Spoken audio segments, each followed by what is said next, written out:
Welcome back to I Just Have to Say with Laura Max. I'm here with a now repeat guest, which I'm so grateful I get to say, Rabbi Mendel Mintz. Welcome to the show. It is great to be here again, Laura. Thank you very much for having me, and I appreciate it. Well, I'm so honored to have you on. Mendel doesn't know this, but I talk about Mendel a lot, and a lot of my friends are voluntarily or involuntarily subject to his wisdom, which I do my best to regurgitate. But there's nothing like getting it firsthand, which is why he's on the podcast today. I really have learned a lot from you, Mendel, and something that really strikes me is that the podcast episodes that I've done in which I discuss Judaism are always among my most popular episodes. And the feedback that I get is, gosh, I never really knew that this was a Jewish teaching or belief. Especially Jewish people themselves will come to me and say, hey, I never learned that in Hebrew school. And I love when you talk about Judaism because I get this new window into it that I didn't have before. And to be honest, I have a new window into Judaism that I didn't have before. Honestly, before I met my husband for the second time when I was 24 years old. He essentially, in many ways, reintroduced me to my own religion, or his family did. His family is part of the Chabad community, which you're part of. And the way that they viewed a religion that I've been part of my entire life was very different than what I was taught. And it blew my mind in the same way that I think minds are blown when they listen to some of these episodes. And that's what I'm having you on to talk about here today. So I'm so excited that I get to chat with you. First things first, I'm going to dive. Today's election day. It's definitely the elephant in the room. I think a lot of people are really anxious. I'm not anxious, which really surprises me. Do you feel anxious today? Like, how are you feeling? I don't want to feel anxious. I shouldn't feel anxious because but you do? Ultimately, whatever happens, it's in God's hands. And we have a God who controls the world and controls every detail. Of course, that doesn't exempt us from doing our part. So maybe just a little bit anxious, a little maybe anxiety. Just a little bit. But I do think the country obviously is very divided. It seems that way. I mean, we'll find out how divided it really is, or if it's accurate to how we all think and feel. And I think it's unfortunate because I think we have so much more in common and so much more that unites us, but yet the focus is on what divides us. The focus is on what separates us instead of on what brings us together.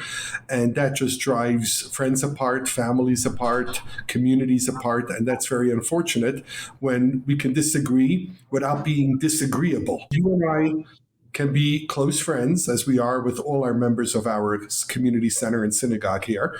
And we agree on some things and disagree on some things, but we're not disagreeable. It doesn't become something of tension, something of animosity, something of discomfort, but rather, that's okay. I happen to be married to someone who disagrees with most of the things I agree, I think and feel, and that's okay. We still married, and we're happily married, and hopefully will be for many, many decades to come. So, well, I love that you're saying that.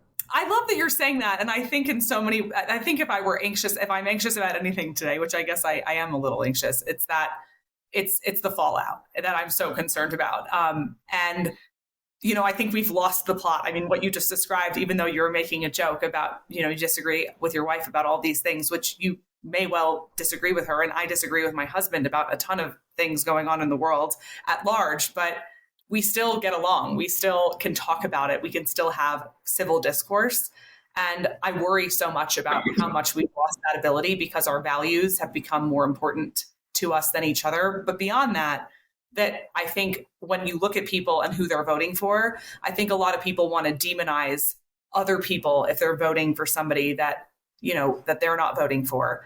But I think if you look at the reasons why we're voting for who we're voting for, a lot of us are all just really trying our best to do what we think is best for everyone, right? Like most of us are good. Would you agree with that? I think 100% that's correct. I think most people, we all have our inner demons, our struggles, our challenges, and that's the purpose why we are here on earth, to overcome them, to make ourselves better, make the world better, make our communities better, and that starts from within. If I want to make my family, my community, the world a better place, I need to be a better person. So everyone has their struggles and their inclinations that sometimes are not healthy, are not good, are not positive. But the idea is that we fight through it, we struggle through it, get through it. And as long as you're in that battle, which I think is a majority of the world, I would like to think 80, 90, 95%. I think that's a good person.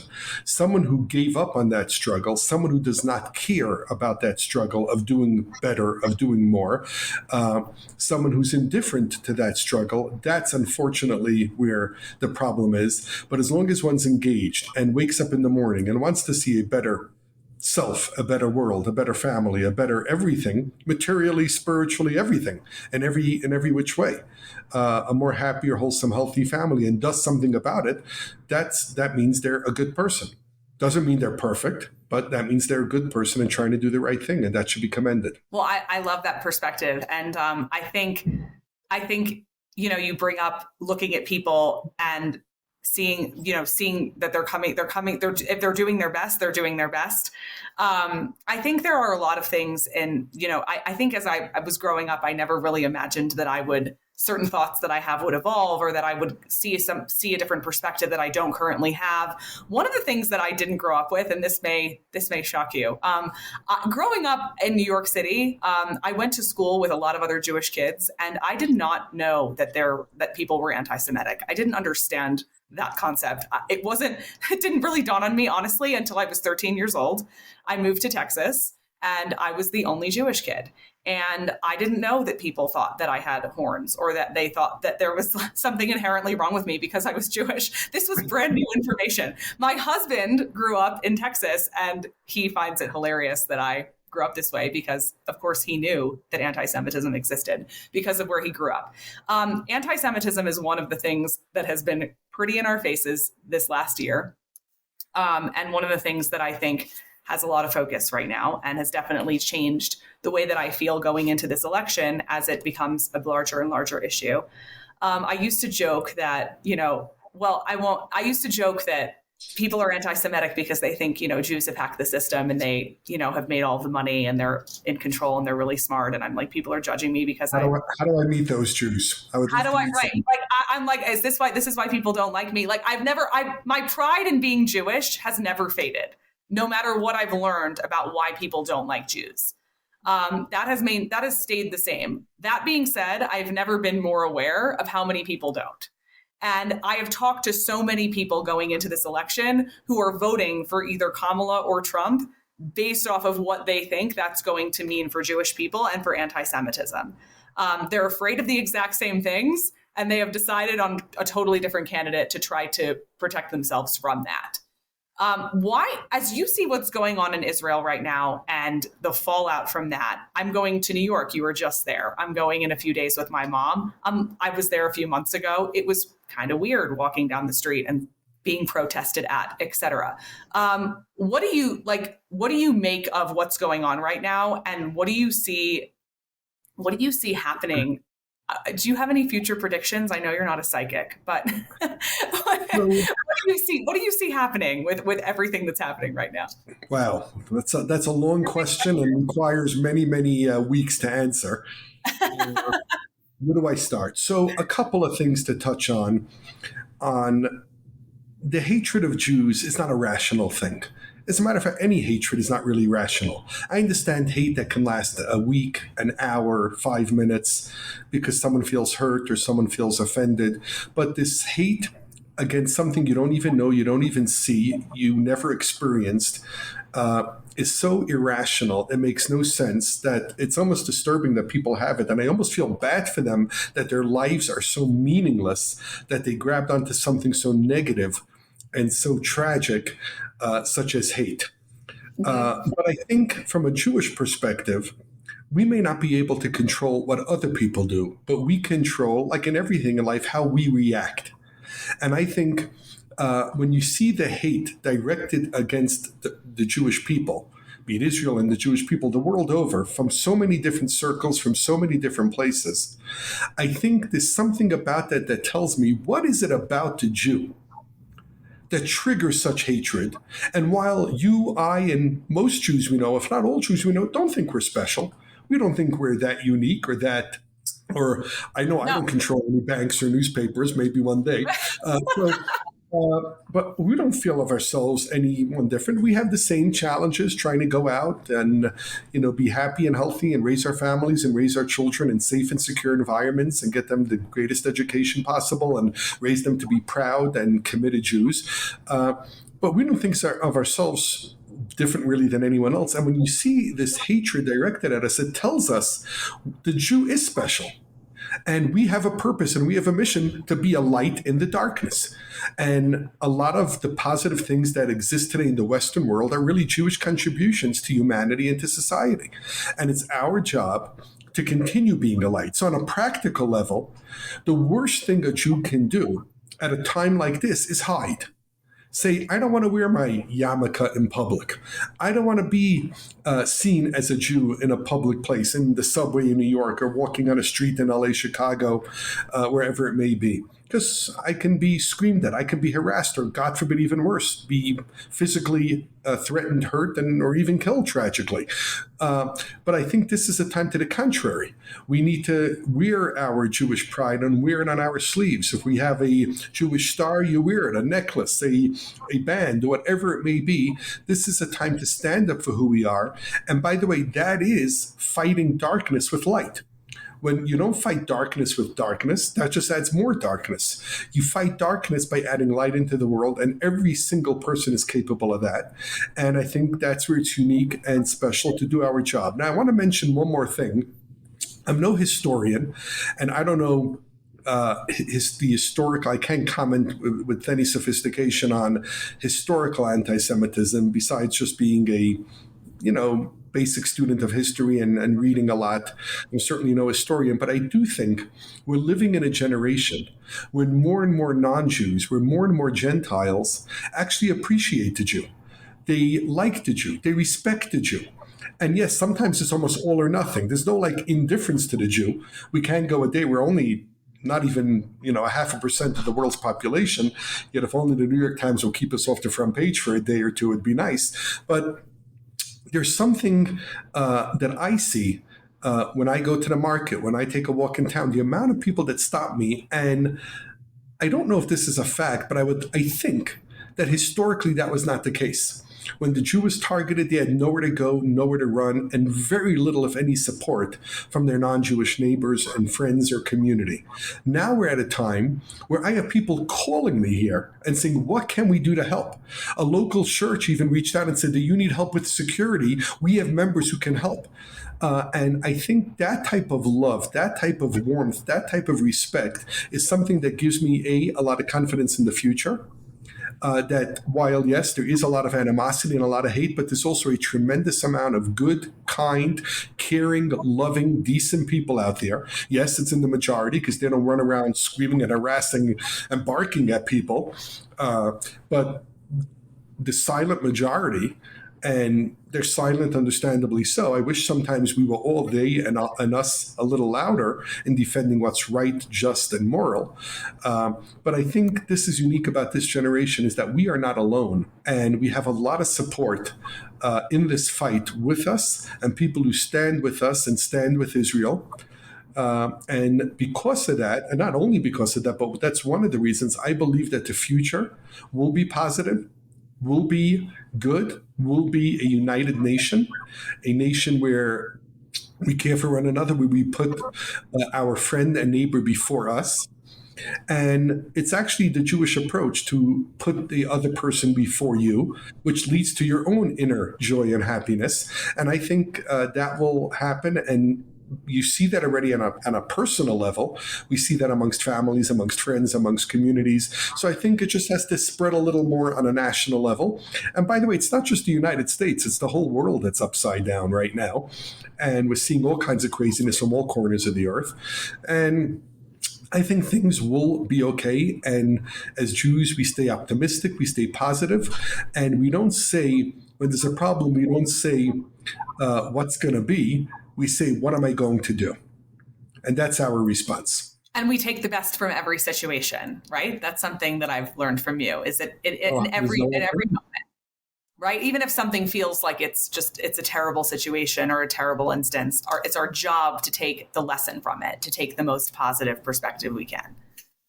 Yeah, because at the core, we believe God is good and everything in the world comes from God. Obviously, with my very narrow minded, small brain and that small head of mine, I can't process or understand the bigger picture often. So, while, yes, when things seem harsh and rough, we scream out and we cry and we object and we reject Yeah. the evil. Because that's our job as humans. That's, by the way, the biblical approach. The greatest biblical figures did that, from Moses to Abraham, to Jeremiah. That's when they saw negativity in the world, how they experienced it and saw it. They complained out and cried out and did everything they can to fix the world. So we look at the world what it is. We see the negativity and we say, okay, I got a job to do today. I can't go on vacation yet. Cabo will have to wait a little, and I'm going to have work to do here, and let's get at it. Well, I'm so By the glad way, you brought that up. Go by the way, ahead. Go if you ahead. go to Cabo, take me along because I need a break. Oh, me too. I will definitely Okay, let you great. know. I'm so glad that you brought that up, because that was my next question for you. Ben Shapiro was on Bill Maher's podcast a few days ago. Bill Maher's podcast is called Club Random. It's very different from his show if you haven't ever watched it, but he had Ben Shapiro on, and this is one of my favorite things about Bill Maher is that he interviews people who have different perspectives than he does, and he's really respectful, and he has amazing conversations with them. And he's talking to Ben Shapiro about the fact that Ben's very religious. He's a religious Jew. He wears a yarmulke, and asking him questions about Judaism. And he brings up the concept of the afterlife and hell and heaven and what do Jews really believe in. And Ben Shapiro started talking about how we really don't have any version of hell. And one of the things that I love the most about Judaism is that our focus on life here on earth, on teshuvah, on being here and being present and repairing the world and doing the jobs that we're here to do is so important that it's not necessarily discussed very much what happens to us after we die, because it's not something that we're supposed to be that concerned with. Do you share that perspective? What are you? I'm yes sure and people no. ask. I do think there is an afterlife, and we don't call it hell. There's other words for it. Maybe purgatory is a better word, which is really just a cleansing, purging the soul of its material attachments and physical attachments. So hell, why punish a holy soul for what the body did and for its, for all its disturbed actions or unfortunate actions. But yes, the focus is right here, right now, today. Not because if I do something good today, I'm going to end up in heaven, or I shouldn't do something bad because I'm going to end up in the opposite of heaven or somewhere negative. That's not the reason. That's not how we raise our children. That's not how we live ourselves. You do the right thing because it's the right thing to do. And when you get a piece of heaven, when you do the right thing, you feel pretty good about yourself. That's what heaven feels like. When you do the wrong thing, it's a sign of a decent person as well. You feel pretty rotten about yourself. You did something and you're, oh, why'd I do that? And you have feelings of remorse, feelings of guilt, feelings of sadness, because we know we're better than that. So when we do something, when we're up here and we do something down below, so to speak, and lower ourselves to a level where we're not at because we live at a higher level, we carry ourselves to a higher tune, to a higher ideal in life. We feel bad and feel sad. So that's why we try to rectify. If we did it wrong, we try to rectify it. Teshuvah is one of the ways to do that, and fix our actions ourselves, whether it's to another human being or to the world, to God, whatever it may be, because we want to live the best versions of ourselves. As a matter of fact, there's a great Hasidic tale, if I can throw that in here. Please do. There was a great sage who lived in a town of Anapoli, which I believe is in Ukraine, a few hundred years ago. I believe it was the 16 or 1700s. And his name was Rabbi Zusha. Reb Zusha is how they refer to him. And he was a giant figure and leader, a spiritual leader of Judea for his time. And he said his greatest fear in life is that he's going to die and come to heaven. And they're going to say, Rabbi Zusha, why weren't you like Abraham, the patriarch of the Jewish people? And he says, I have a great answer to that. He said, because I'm not Abraham. And they're going to say, why weren't you like Moses? And I have an easy answer. I'm not Moses. I don't have his soul. I don't have his abilities. I don't have his gifts. So I'm not Moses. And on. Why weren't you like this person or that great person? He says, but my greatest fear in life is I'm going to get up to heaven and they're going to ask me, why weren't you Zusha? Why didn't you use your gifts, your talents, your abilities to have the greatest impact you can have? And really, that's what should motivate us every day. I'm not Laura, I'm Mendel. I need to do the best version of Mendel. You need to be the best version of Laura. And a lot of times we're not, as we know. But when we can, we should do everything in our power to be the best version of ourselves, making the world better, adding light to the world, adding good deeds to the world, acts of kindness, acts of love, acts of warmth. And that makes the world a better place and a dwelling place for God. God's comfortable in an environment where we behave a certain way. And by inviting God into our lives, instead of the ego easing God out and things that talk about ourselves, the world, ourselves, our families, our loved ones are happier, healthier, and better. I love that. And I think that, especially in the world that we live in, where there's all this social media, it's so easy to compare ourselves with other people and what they're doing, to know that each of us has a distinct purpose, whether that purpose is large or small, that we're here to accomplish, I think is so important. And I hope more people, I want more people to hear that. I'm reading a book right now that I told you about. It's collections. It's a collection of wisdom from the Lubavitcher Rebbe. It's called Seeds of Wisdom too. And it's sort of a daily reader. And I read definitely more than one page at a time. And one of the things that is a major theme in this book that comes up time and time again is that our focus here is not the thing that we desire to do the most, to be a star, to be famous, to, quote unquote, make an impact through our ego, which you wonderfully described as edging God out. I love that. But it's to live in our purpose and to give to other people and to be of service to them. And I think a lot of people, by the way, myself very much included, show up to work each day and maybe have a feeling of, why am I doing this? Or I don't necessarily enjoy doing this. I think if you really don't enjoy doing what you're doing, that should be evaluated. But I think on the other side of the token, we could be really good at something that maybe we think we were meant to do more or to have a bigger platform or what have you. And I think it's so important that we remember that each little thing we do each day, it's why we're here. We're supposed to give to other people. We're supposed to make somebody's day by, saying hi to them or giving them a hug. These things are important. And I think we've lost the plot a lot around that. I think there's this message that we have to be really famous or we have to be really, really well liked. And we end up losing how important it is to have these interactions with people every day that really do actually make such a huge tangible difference. That is so true. And the Hasidic teachings and philosophy is exactly that. It's seemingly counterintuitive, where if I focus on myself, if I get up in the morning and I spend an hour looking in the mirror, and then I spend 3 hours thinking about how great I am and how wonderful I am and how all those other good stuff. And then the next 2 hours, I ask you to tell me what you think about me because I'm so into myself. And on and on. What we know, a person who thinks about themselves very often tend to be depressed, tend to be sad, tend to be down. They're not healthy at that time. They're struggling with conflict. They're struggling with inner conflict, maybe mental health challenges. When we focus at our highest point, when we're really in tune with, the world, with our pure selves, with our souls, is actually we never think about ourselves. It's always about the other. And think about the best days of your life, the most meaningful days in your life. You'll notice it was never about you. It was always about the things you did for someone else. So I like to tell people, for instance, if you're struggling, you're feeling down, you're feeling lousy, you say, what did I do today? Call an old friend and say, hey, how are you? Thinking of you. Go to the hospital and visit an old person. Take a dog for a walk. I don't know. Do a mitzvah. Do a kind deed. Do an act of goodness. And just by that act alone, it could be a minute. It could be going to your old neighbor and bringing them a piece of cake or a bowl of soup, whatever it may be. Someone who can't get out of the house on their own, or offering to schlep them to the market and get them what they need or take them. Yes, it's when you're doing it, you're like, oh, I got to go home. I got to do this. I got to do that. I got pickup. I got drop off. I got laundry. I got life. I need to do everything else. But when you finish doing that, you feel good about yourselves. And the opposite is when you think about yourself, you're usually not feeling good. So it is counterintuitive, and we should focus on the other because that's the key to our happiness and our fulfillment and our meaning and purpose in life.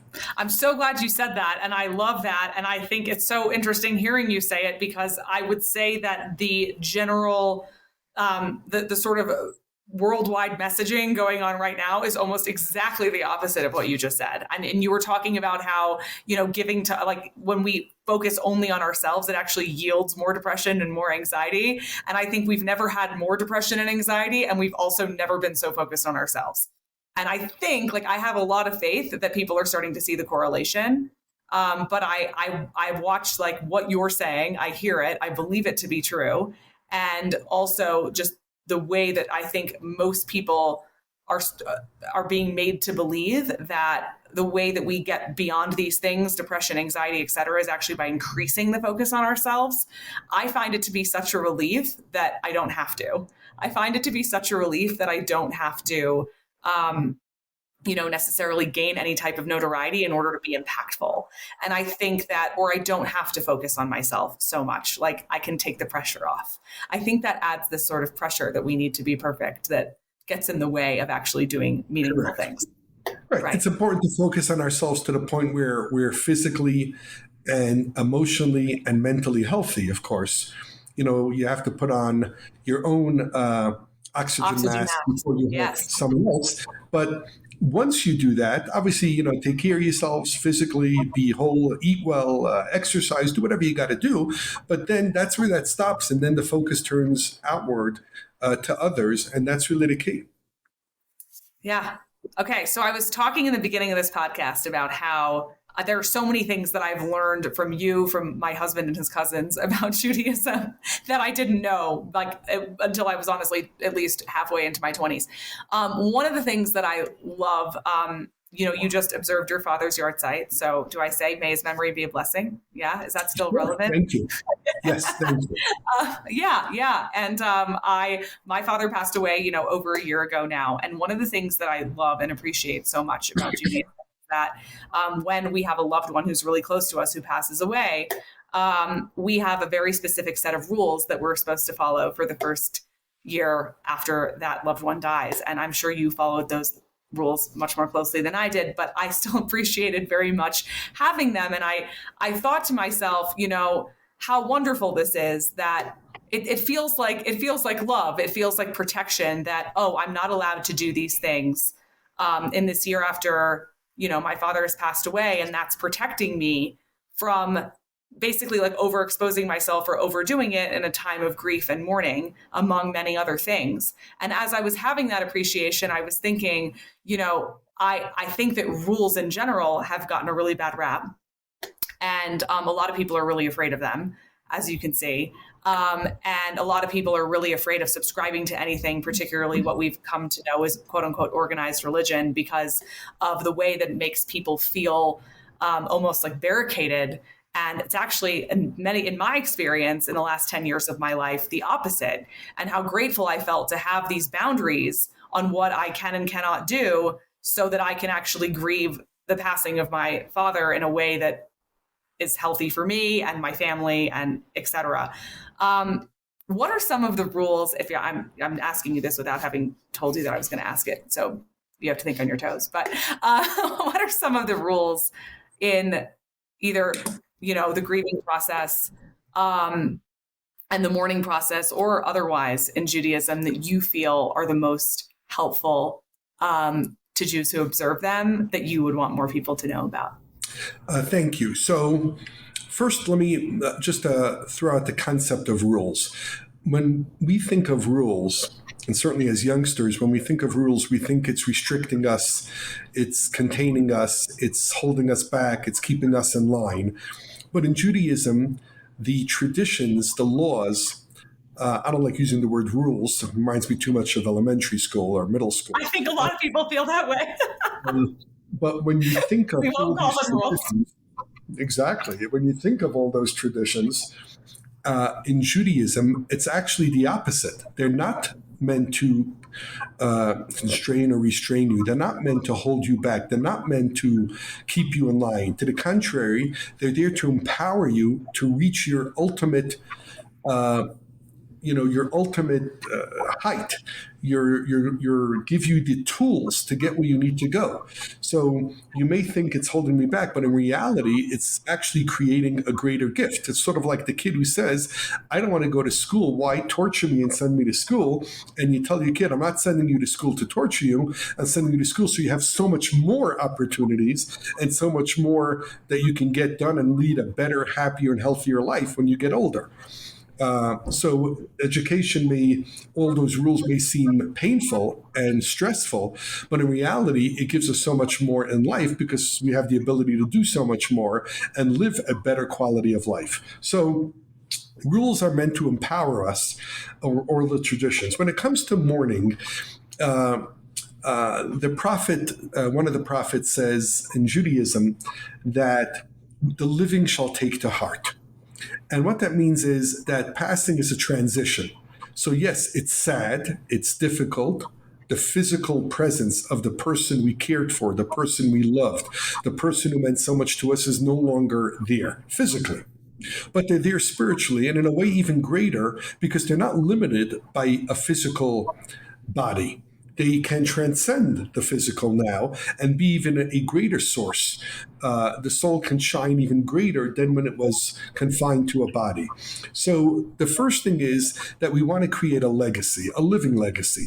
And what's the greatest way to overcome loss is not to, yes, we need to mourn, we need to cry, we need to get through that. So the first thing is pause, stop. When you lose a loved one, don't go to work the next day.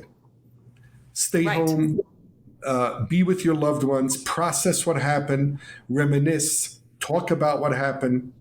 In Jewish tradition, obviously, there's all kinds of laws associated with a funeral and how it's done and when it's done, and any rabbi, any competent rabbi can help you with that.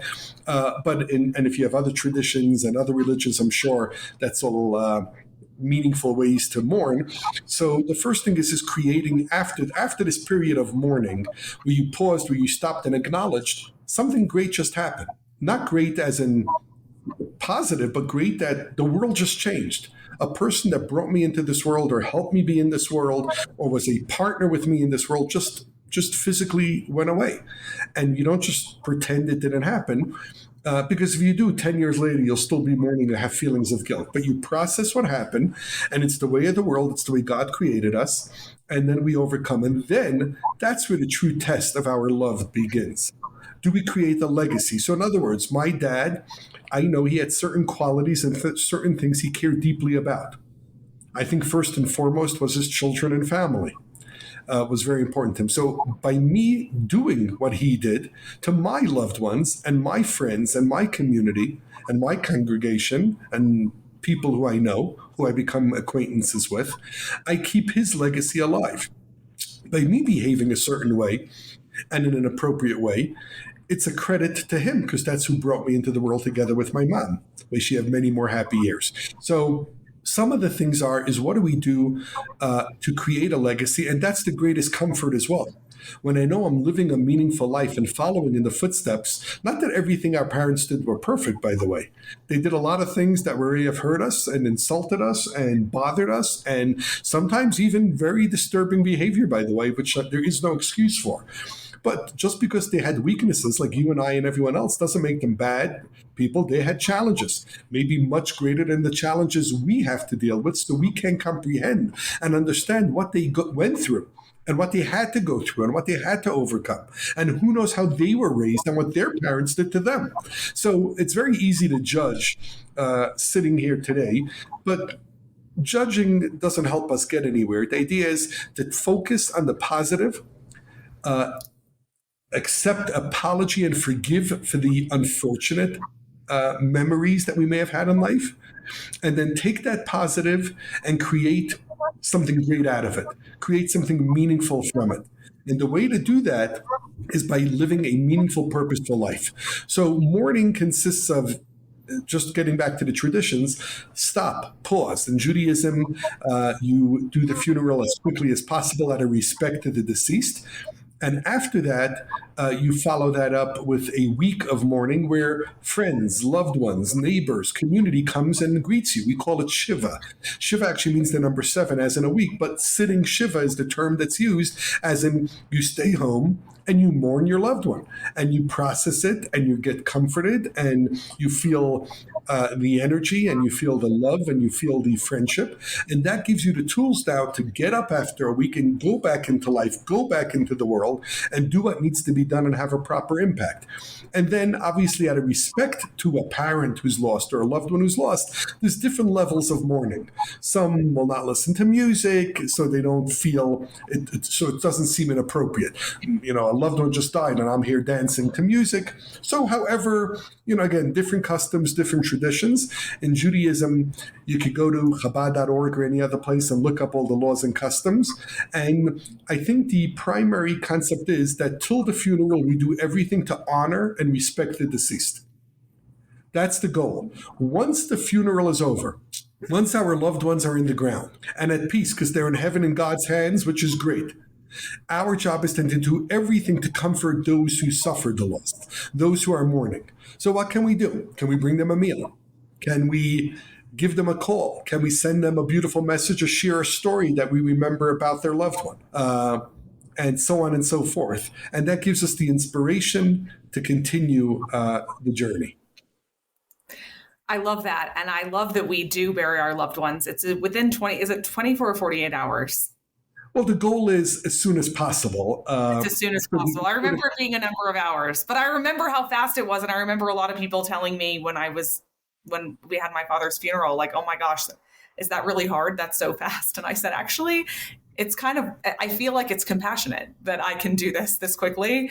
And I think it's how it's supposed to be done. I don't want to sit here for an entire week and then it feels totally natural for me to be doing this as fast as I'm doing it. Yeah, and it feels like a compassionate thing.